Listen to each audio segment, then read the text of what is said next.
My parents tried to force me to pay my sister's wedding, so I refused and left them shocked when I cut all ties. I'm a 27-year-old guy who's always been the responsible one in my family, the invisible backbone everyone leaned on but never really noticed. Growing up, I worked part-time jobs while juggling school and household chores, quietly making sure the bills were paid, the fridge was stocked, and the lights stayed on. My parents never missed an opportunity to celebrate my younger sister for the smallest things: her perfect grades in one class, her volunteer project, even just showing up on time somewhere, while my long hours and sacrifices were assumed, expected, and rarely acknowledged. I remember countless nights sitting at the kitchen table after closing my shift at the grocery store, balancing the checkbook, sipping stale coffee, thinking this is just what you do for family. The exhaustion burned in my shoulders, but the pride kept me going. I convinced myself it was duty, love, loyalty. It wasn't all blind devotion. There were moments I noticed the subtle differences, the way my parents would beam over my sister's tiny achievements while barely glancing at the spreadsheets I had painstakingly balanced, or the way they'd sigh when I asked for a day off, as if my time was disposable. Even my sister seemed to sense it, strutting through the house with casual confidence, never having to lift a finger to earn approval. I rationalized it: she's younger, she's still learning. But deep down, a quiet resentment was building, a simmering awareness that I wasn't treated as a human. They treated me like an extension of their wallet. By the time I turned 25, I had a routine: work, pay, save, repeat, always ensuring my family's comfort while my own plans waited on the sidelines. And every so often, I'd catch my parents' eyes lingering on me in a way that reminded me of my place: the reliable son, the invisible provider, the one who could be counted on, so long as it cost him nothing to them. I knew something was quietly shifting, a tension I couldn't ignore for long, but I didn't yet understand how close I was to hitting a wall that would change everything. Everything changed the day my parents casually dropped it on me. They expected me to pay for my sister's entire wedding. I remember staring at them across the dining table, the words sinking like lead in my chest. "You're the oldest and you make the most money," my dad said, like it was the simplest truth in the world, "so it's only fair." My mom nodded, eyes warm but firm. "Think of it as your duty to keep the family happy." I tried to laugh it off at first, thinking maybe I'd misheard, but their expressions made it clear this wasn't a joke. It was surreal, the way they presented it like a casual request, when in reality, it was a demand wrapped in love and guilt. I could feel the familiar tug of obligation, the same one that had kept me quietly paying bills, covering tuition fees, and picking up the slack for years. But this felt different. This was the culmination of every sacrifice they'd ever expected from me without question, amplified and thrown back at me as if my life existed solely to fund theirs and my sister's comfort. I tried to reason with them. I don't have that kind of money just lying around," I said, heart racing. My dad's jaw tightened. "You've been saving. You can manage," he replied, his tone leaving no room for discussion. I glanced at my sister, who smiled innocently as if she had nothing to do with this plan, and suddenly the anger started to rise, sharp and undeniable. For the first time, I felt the weight of my invisibility not as quiet responsibility, but as a weapon being wielded against me. The room seemed smaller, the walls closing in with every word, and I realized that standing up to them wasn't just going to be awkward, it was going to feel like defying everything I'd been taught to believe about family. I swallowed hard, wondering if I even had the right to say no, or if saying no would break the fragile bond I'd spent my whole life maintaining. The days after that conversation were unbearable.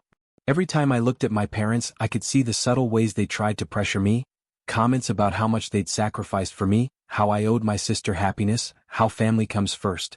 My mind raced constantly, calculating my finances, counting every penny I'd saved, wondering how I could possibly meet their expectations without sinking myself. I'd lie in bed at night, staring at the ceiling, feeling a mix of guilt and rage twisting in my chest. I could hear my sister laughing downstairs with friends, her carefree joy striking me like a punch, while I silently shouldered their demands. I remember one night, my mom appeared at my door, leaning against the frame like it was casual, saying, "You know, it would mean so much if you stepped up. She's only going to get one wedding and you have the means." I clenched my fists under the covers, my teeth grinding as I forced a calm reply. "I get that, but this is a lot to ask," I said, trying to sound reasonable. Her smile didn't waver, if anything, it sharpened. "Sometimes doing the right thing isn't easy," she said softly and walked away. The room felt colder after she left, like the warmth had been drained, leaving me isolated with the burden of their expectations. I began noticing little things I'd always ignored: how my parents framed my sister's needs as more important than mine, How even extended family reinforced the idea that I was obligated to pay, how my sister never once asked if I could manage it, only assumed I would. The anger and resentment simmered under the surface, mixing with fear of upsetting them further. Every conversation, every glance, every reminder of the wedding made my chest tighten, my mind spin, and my patience fray. By the end of the week, I realized something terrifying. This wasn't just a one-time request. This was a pattern, a test of my loyalty, and I had no idea how much longer I could keep bending without breaking. And in that moment, I knew the next confrontation wouldn't be easy or peaceful. The confrontation finally came a few days later, and it was nothing like I expected. I tried to stay calm, to reason with them like an adult, but the second I said, "I don't think I can pay for everything," the room shifted. My dad's face tightened, eyes narrowing, and my mom's hand clenched the edge of the counter. "You're being selfish," my dad snapped, voice rising in a way that made my chest ache. "Selfish? I've worked my ass off for this family, and now you expect me to bankrupt myself for your satisfaction?" I shot back, heart hammering. My sister appeared from her room, leaning lazily against the doorway, smirking just enough to make my blood boil. "Don't be dramatic," she said casually, as if my protests were nothing but entertainment. I felt the familiar burn of being invisible, of being the scapegoat for everyone else's happiness while mine was dismissed. My words faltered, anger and disbelief knotting in my throat, but I couldn't let it go. "I'm not dramatic. I'm exhausted from carrying responsibilities that seem to only matter when they benefit you," I said, voice shaking but firm. The house seemed to close in around me, the walls echoing with years of unspoken expectations and overlooked sacrifices. I could feel the shift, their calm, parental authority cracking, revealing something colder underneath. My dad leaned in, lowering his voice almost a whisper. "You'll regret this. You're tearing this family apart over money?" I swallowed hard, feeling the weight of every unpaid bill, every sacrificed plan, every moment I'd given without thanks. I realized in that moment that this wasn't just a disagreement, it was a war for control, for recognition, for respect that I had never truly received. And for the first time, I understood that standing my ground might cost me more than I had imagined. The tension in the room was electric, the unspoken threat hanging heavy in the air, and I knew the next move would define everything. The days that followed felt like walking through a fog of silent judgment. My parents barely spoke to me, their eyes cold and dismissive, as if my refusal had turned me into a stranger in my own home. Every small interaction was loaded with passive-aggressive remarks. My mom sighing loudly when I cooked dinner, my dad muttering about responsibility when I walked past the living room. Even my sister seemed to sense the shift. Her smiles were sharper now, her words tinged with condescension, as if she were silently saying, "I won this round." I felt isolated, trapped in a house where every glance reminded me of my betrayal, and every word felt like a hammer striking my confidence. I began questioning myself constantly. Was I really being unreasonable? Was I selfish for wanting to protect my own life, my savings, my sanity? I replayed every conversation, every argument, searching for where I had gone wrong, but the answers never came. Nights were the worst, lying awake in my small apartment, the silence deafening, haunted by their disappointment and the subtle gloating of my sister. I felt like I was losing pieces of myself just by staying present, like the more I tried to assert boundaries, the more invisible and vilified I became. Friends noticed my withdrawal, asking what was wrong, but I couldn't bring myself to tell them the whole story. Shame and loyalty tangled in my chest, making it impossible to explain that the people I loved most were manipulating me with expectations and guilt. I'd catch glimpses of my parents and sister laughing together, talking about wedding plans I wasn't allowed to influence, and my stomach would twist into knots. The emotional isolation weighed heavier than any financial burden. They weren't just asking money, they were trying to break me. By the end of the week, I realized the pressure wasn't just about the wedding anymore. It was about control, testing how far I would bend, and whether I would let them erase me entirely. I sat alone in my room, hands shaking, heart pounding, wondering if standing up to them would cost me everything I'd ever held dear. And yet, in the back of my mind, a quiet, dangerous spark of defiance was growing. Then came the twist that changed everything. I found out my sister's fiancé was secretly wealthy. I stumbled across it entirely by accident, scrolling through social media late one night, when a post revealed his family's lavish lifestyle. Luxury cars, expensive vacations, and a trust fund big enough to cover the wedding 10 times over. My stomach dropped, a mix of disbelief, fury, and betrayal hitting me like a punch. All those guilt trips, all those nights of silent suffering, all the pressure to hand over my hard-earned savings, it had never been about necessity. It was about control, about my parents' obsession with appearances and using me as a cash machine. I felt the walls of my childhood home closing in as the realization settled in. The guilt they had piled on me for saying no wasn't guilt at all, it was manipulation, carefully constructed to exploit every ounce of loyalty and love I had left. My anger burned hotter than I'd ever experienced. It wasn't just about money anymore, it was about being lied to, deceived, and treated like a servant rather than a son. I remember clenching my fists, pacing my apartment, the cold glow of my laptop reflecting the betrayal in my eyes. I felt both enraged and liberated, knowing that the power dynamic could finally shift if I chose to act. But even with this revelation, a shadow of fear lingered. Confronting them wouldn't be easy, the emotional fallout would be massive, and I knew my parents wouldn't let go quietly. My sister, still oblivious to how much I'd discovered, would undoubtedly resist any challenge to her entitlement. The air felt thick with tension, each thought spiraling. Do I finally stand up? Do I risk everything for the truth? The questions burned in my chest, each one a spark ready to ignite a confrontation that could change our lives forever. And in that moment I realized I couldn't go back to being invisible. Something had to give, and soon. After discovering the truth about my sister's fiancé, I knew I couldn't let this go on any longer. I started planning, quietly, meticulously, for a way to protect myself while finally reclaiming control. I reviewed my finances, organized my accounts, and made mental lists of everything I had sacrificed over the years, realizing how much of my life had been quietly siphoned away. Every paycheck, every late night at work, every skipped vacation. It had all been assumed, expected, taken for granted. Now, for the first time, I felt that surge of empowerment that comes from realizing you're not powerless after all. I also began rehearsing the conversations in my head. What I would say, how I would say it, and where I would draw the line. I pictured my parents' faces, the shock, the disbelief, and the anger I would provoke, not maliciously but as a necessary defense of my dignity. I reminded myself that I wasn't just doing this for money, I was doing it for my sanity, my self-respect, my life. Every detail of my escape plan made me feel sharper, stronger, and more alive than I had in years.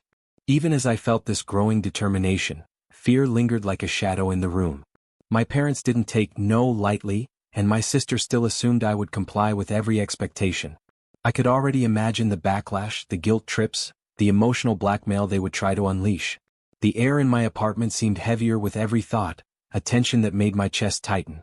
I could feel the moment approaching where I would have to confront them fully, to put every piece of my plan into motion. And yet, despite the fear, a thrill ran through me. This was the first time I felt in charge of my life, the first time I realized I might actually break free from the chain of expectations that had bound me for decades. The question wasn't if I would act, but when, and I could feel that moment drawing closer with every heartbeat. The day of the ultimatum arrived, and I remember walking into the living room with a strange mix of dread and determination. My parents were seated, casual as ever, probably expecting me to cave after all the weeks of tension. I took a deep breath, feeling the weight of every sacrifice I'd made pressing down on me. "I'm not paying for the wedding," I said firmly, letting the words hang in the air like a challenge. Silence hit first, thick and suffocating. My mom blinked, mouth slightly open, and my dad's hands tightened on the armrests of his chair. "You're being ridiculous," my dad said finally, his voice sharp, almost venomous. "You owe your sister this. It's your responsibility. You're tearing this family apart." I shook my head, feeling a surge of anger and clarity. "I've given everything I could for this family, and this is where I draw the line," I said, my voice steady despite the adrenaline coursing through me. "I am not your ATM, and I will not be guilted into ruining my own life for appearances." My sister, who had been lounging in the doorway, suddenly looked uneasy, a flicker of panic crossing her face. The tension in the room was electric, every word a spark threatening to ignite an emotional explosion. My mom's voice wavered, a mixture of disbelief and manipulation. "But family, everything you've done, you can't just turn your back on us," she said, her words dripping with the same guilt I had been trained to accept for years. I felt the familiar weight of expectation, the old programming to comply, fight, and appease, but this time it bounced off me. I realized in that moment that nothing would ever feel the same. The dynamic had shifted, the rules rewritten, and they were starting to grasp that I wasn't the pliable child anymore. Yet the room felt tense, fragile, like glass ready to shatter with the next word. And as I stood there watching them process my refusal, I knew the storm wasn't over, it was only beginning. The next few days felt like walking through a minefield of silent judgment and thinly veiled rage. My parents were cold, distant, and every interaction carried the weight of unspoken accusations. I could hear the quiet whispers behind closed doors, the murmurs of disappointment, the subtle hints that I had become the enemy. My sister barely hid her satisfaction, smirking when our eyes met as if to say, "I told you he'd cave eventually." Every glance, every half-hearted smile, every comment was a reminder that I was now the villain in a story I hadn't written. I felt smaller, more fragile, yet angrier than I'd ever been. One night, my mom appeared at my apartment unannounced, her eyes red, her voice trembling. "How could you do this to us?" she asked, clutching the strap of her purse like a lifeline. "I've given you everything and this is how you repay us?" I felt my stomach twist, a mix of shame, guilt, and fury. "I'm not repaying you with my life. I've sacrificed enough and I'm done being treated like I owe you everything," I said, voice shaking but resolute. She turned on her heel, muttering something about tearing families apart, and left, slamming the door in a way that made the building shake. The emotional weight hit me like a freight train. For the first time, I questioned everything: my decisions, my love for them, my place in the family. Nights became unbearable. Sleep evaded me as I lay awake replaying every interaction, feeling the isolation gnaw at me. Friends tried to check in, but I couldn't explain the tangled web of betrayal, manipulation, and entitlement.